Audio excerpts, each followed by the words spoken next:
We've all been there. You see someone struggling and your instinct kicks in, you want to help. Maybe it's a friend who keeps making the same bad choices. Maybe it's a coworker drowning in problems but refusing to swim. Maybe it's a family member who only calls when they need something, and so you help. You give advice, you lend money, you offer time, energy, and emotional labor. You pour yourself into them, hoping this time will be different. But then nothing changes. They don't take the advice. They keep making the same mistakes. They vanish until the next crisis. And you're left exhausted, frustrated, maybe even a little resentful. So let's get real. Not everyone should be helped. Helping the wrong people isn't just draining, it's dangerous. It keeps them stuck and it keeps you stuck. We've been conditioned to believe that helping others is always the right thing to do, that saying yes makes us good people and saying no makes us selfish, that if someone is struggling and we can help, we should help, that love means sacrifice and that kindness means never turning your back on someone in need. But here's the truth. Helping is a gift, not an obligation. When we treat helping like a duty, something we must do rather than something we choose to do, it stops being an act of love and starts becoming an act of self-betrayal. Let me ask you something. How many times have you helped someone not because you truly wanted to, but because you felt guilty if you didn't? How many times have you dropped everything to fix someone else's crisis, even when you had your own life to deal with? How many times have you overextended yourself, exhausted yourself, drained yourself, only to realize the person you were helping wasn't even trying to help themselves? That's the problem with helping from obligation. It doesn't come from the right place. It's not love. It's not kindness. It's a weight we carry, a pressure we put on ourselves, a belief that our worth is tied to how much we do for others. But real, meaningful help, the kind that actually makes a difference, comes from a place of abundance, not depletion.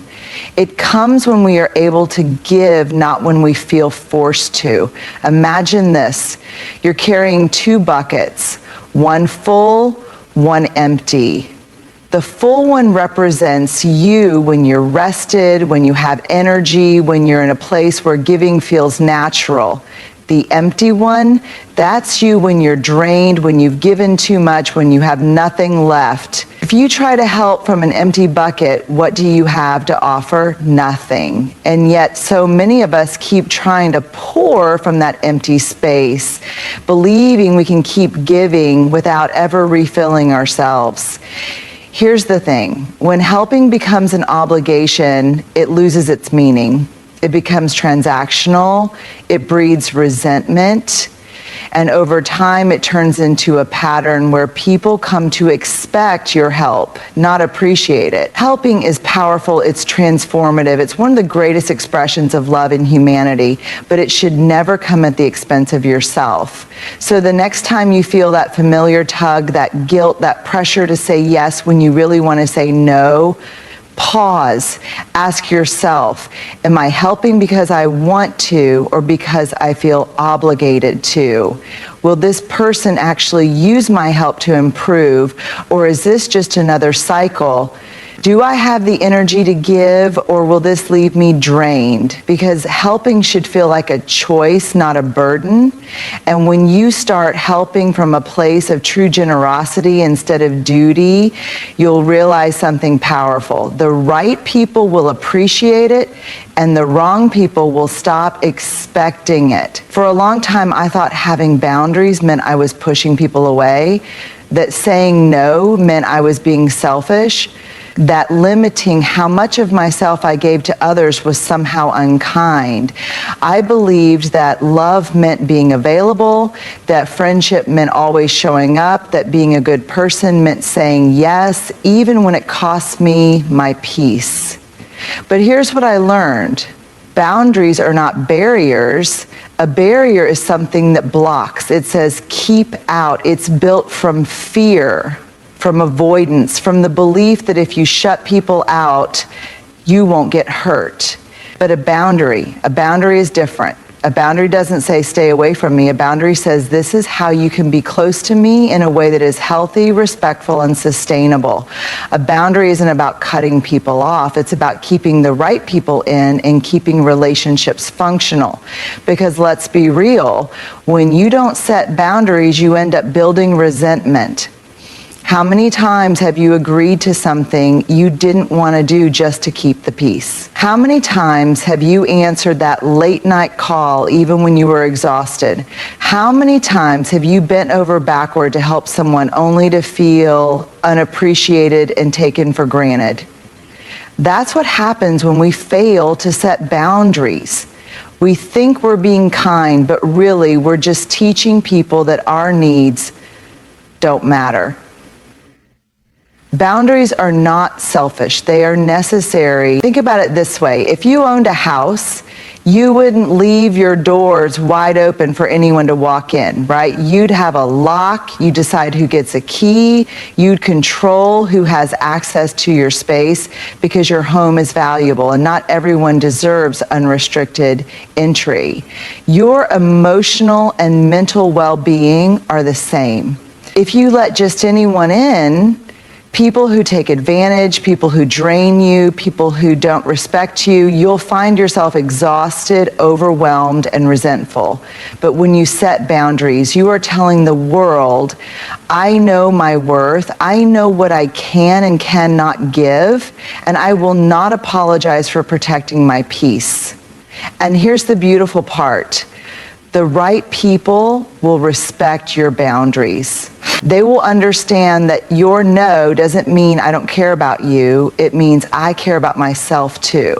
The people who get angry at your boundaries, they are the ones who benefited from you having none. So don't be afraid to say no. Don't be afraid to limit access to your time, energy, and space. Don't be afraid to enforce what you need in order to show up as your best self. Because boundaries don't keep love out. They make room for real love.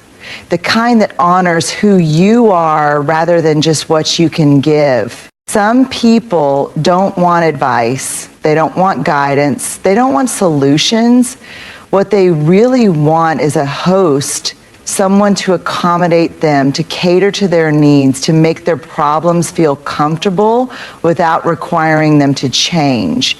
And if you're not careful, you'll spend your life playing host to people who aren't interested in growth, just company in their chaos. The difference between a guest and a host, think about what a good host does. They make sure their guests are comfortable. They clean up after them. They cook the food, refill the drinks, and make sure everyone is having a good time. The guest, they just sit back and enjoy the hospitality. Now imagine that dynamic in relationships. There are people who, when struggling, genuinely want help.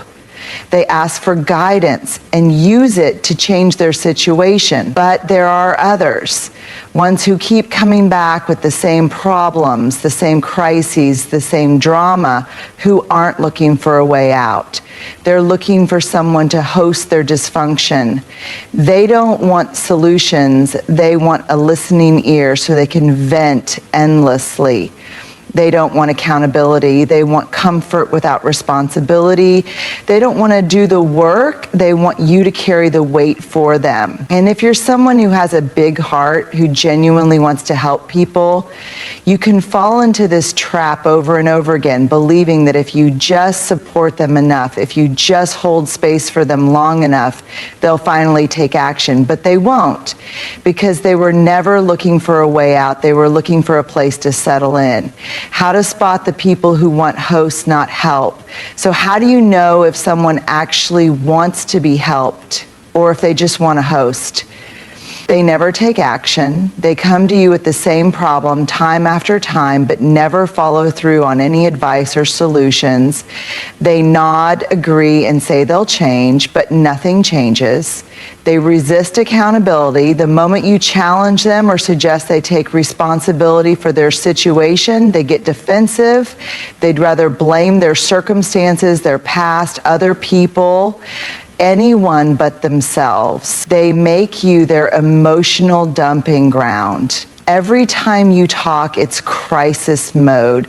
They unload their problems onto you, but they don't actually want to work through them. They just want a place to dump the weight.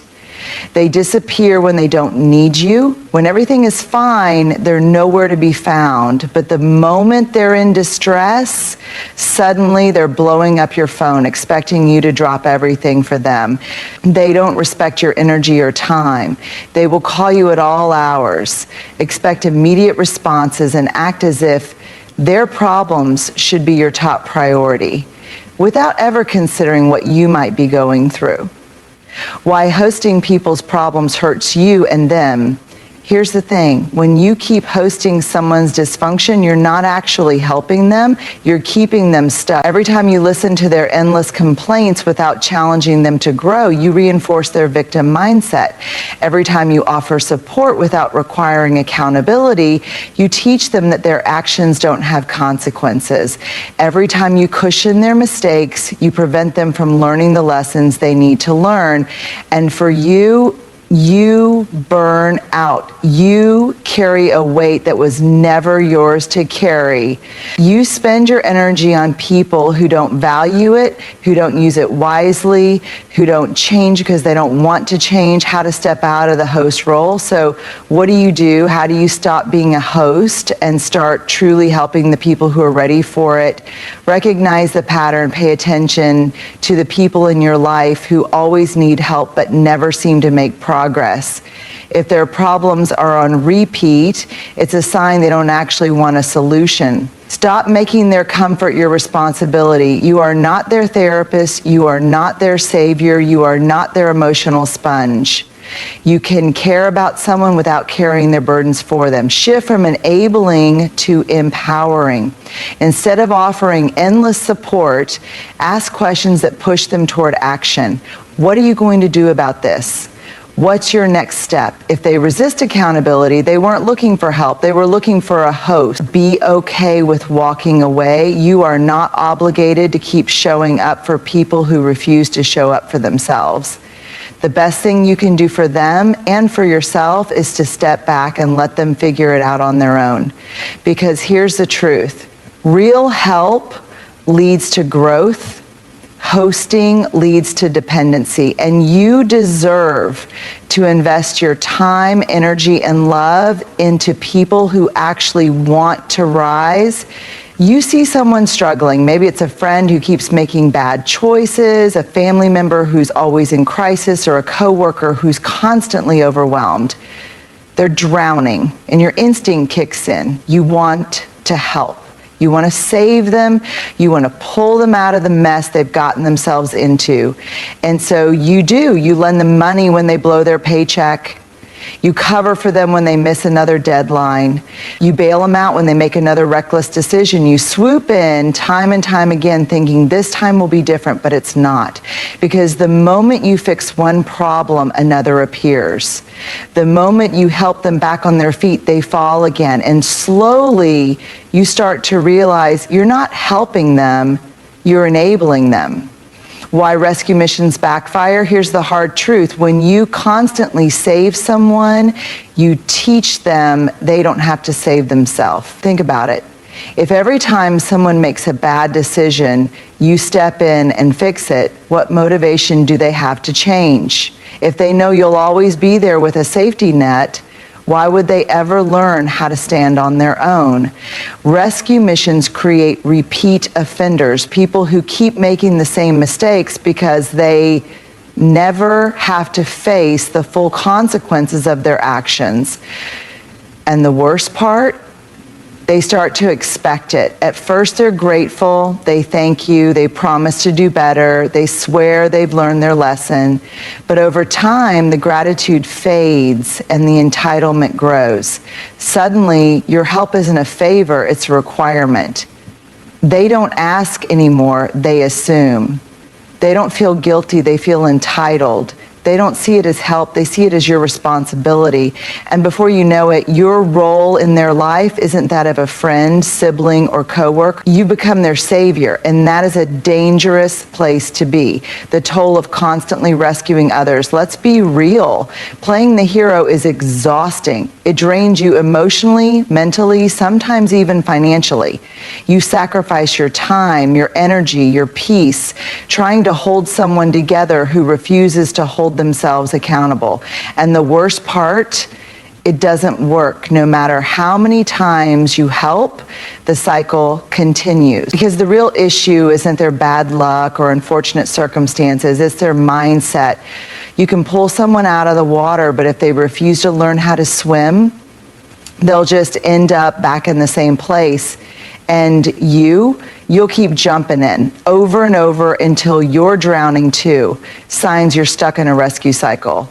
If you're wondering whether you're rescuing or actually helping, ask yourself, are you the only one putting in effort? Do they actually want to change, or are they just relying on you to fix things? Do they keep making the same mistakes? Are you having the same conversation, giving the same advice, solving the same problems over and over? Do they get defensive when you suggest they take responsibility? If someone truly wants help, they'll be open to accountability. If they just want to be rescued, they'll get angry when you suggest they take control of their own life. Does your help feel expected rather than appreciated? Do they assume you'll step in? Do they get upset when you don't? Is their crisis always an emergency? Do they always need help right now? Is everything urgent? Because that's a sign they thrive on chaos and they need someone to keep cleaning it up. Breaking the cycle. So how do you stop rescuing? How do you step back without feeling like you're abandoning someone? Shift from rescuing to empowering. Instead of fixing their problems, encourage them to fix their own.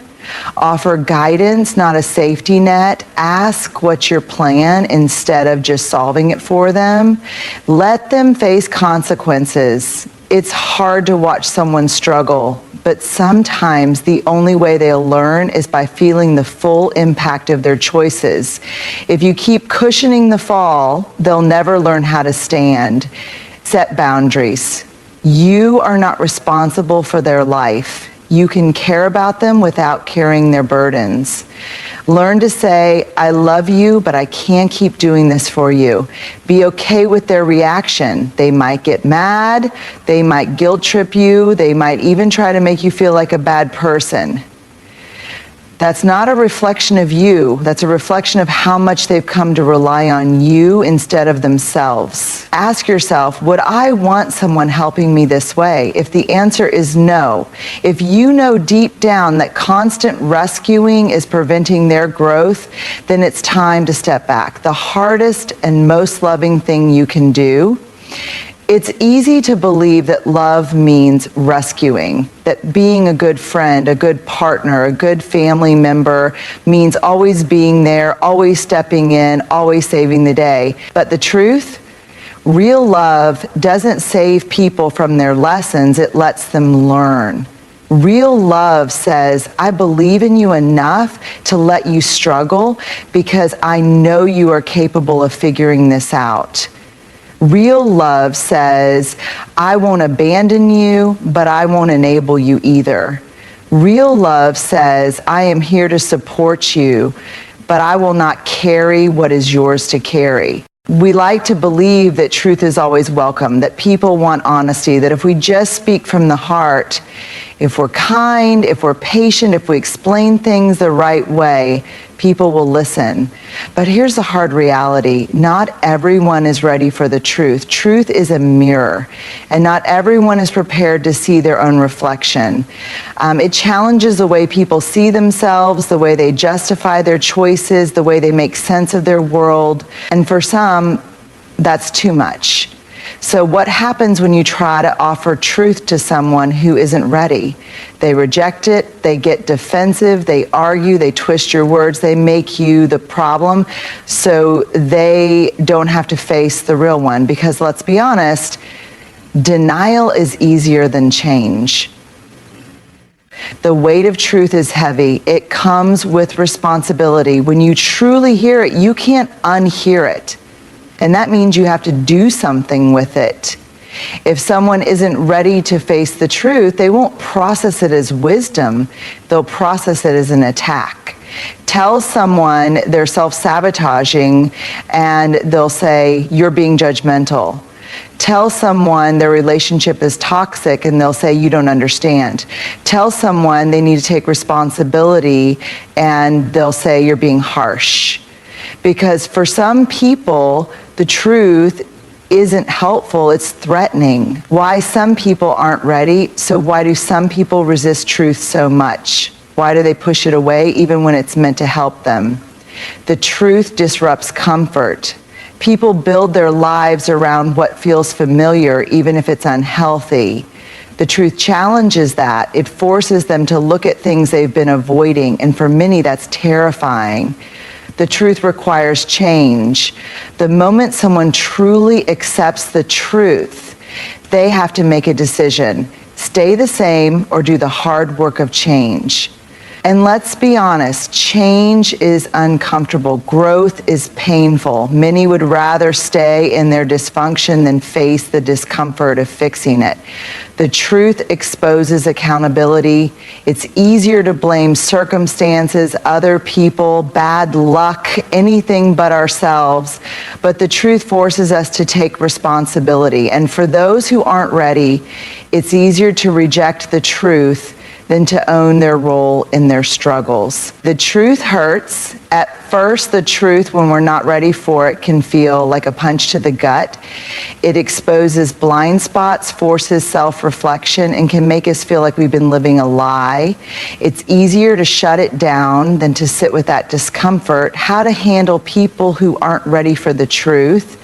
So what do you do when you see the truth clearly, but someone else refuses to? How do you help someone who won't listen? Accept that you can't force readiness. You can offer truth, but you can't make someone accept it. You can plant a seed, but it's up to them to water it. Speak with love, not ego. If your truth comes from a place of superiority, I know better than you, it won't land. But if it comes from a place of love, I care about you and I want to see you grow, it has a better chance of being received. Know when to walk away. Some people are committed to their own version of reality. They need to believe the lie because the truth would demand too much of them. And in those cases, arguing won't help. Sometimes the best thing you can do is step back and let life teach them what words cannot. Let actions speak louder than words. Sometimes people don't need to hear the truth, they need to see it, live it. Show them what growth, accountability, and self-awareness look like. Sometimes the best way to lead people to the truth is by example. The truth has its own timing. The truth is like a locked door. No matter how much you knock, if someone isn't ready to open it, they won't. But that doesn't mean the truth is wasted. Sometimes words take time to sink in. Sometimes people resist truth in the moment only to realize its value years later. So don't waste your energy trying to convince people who aren't ready. Speak the truth when necessary, but never beg someone to hear it. Because when someone is ready, when they've reached the point where they can't deny reality anymore, that truth will be waiting for them. And when they finally see it for what it is, it will change them forever. Kindness is one of the most powerful things you can offer the world. It has the ability to heal, to uplift, to connect. But when kindness becomes a currency, when it is something you spend to earn love, respect, or validation, it stops being kindness. It becomes a transaction. And the problem with transactional kindness is that it always leaves you depleted. When you give kindness with the expectation of something in return, whether it's appreciation, loyalty, or even just basic respect, you set yourself up for exhaustion and disappointment. Because the truth is, not everyone values kindness the way you do. The danger of transactional kindness. Many of us were raised to believe that if we are good to others, they will be good to us. If we show up, people will reciprocate. If we give love, we will receive it back. And while that's a beautiful idea, it's not always reality. Some people will take advantage of your kindness. They will see your generosity as an opportunity rather than a gift. Some people will expect your kindness but never return it. They will assume it is your role to give and theirs to take. Some people will only value you as long as you are useful to them. The moment you stop giving, they disappear. If your kindness is a currency, then your worth becomes tied to what you can offer. And that is a dangerous place to be. The cost of using kindness as a transaction, when you spend your kindness like currency, you start to overextend yourself. You give more than you have. You say yes when you should say no. You pour from an empty cup, believing that if you just give a little more, people will finally treat you right. Feel resentment instead of fulfillment. True kindness feels good, but transactional kindness, it drains you. It leaves you frustrated, angry, and exhausted because deep down you know you're not receiving what you're giving. Lose your sense of self. When your worth is tied to how much you can do for others, you start to neglect your own needs.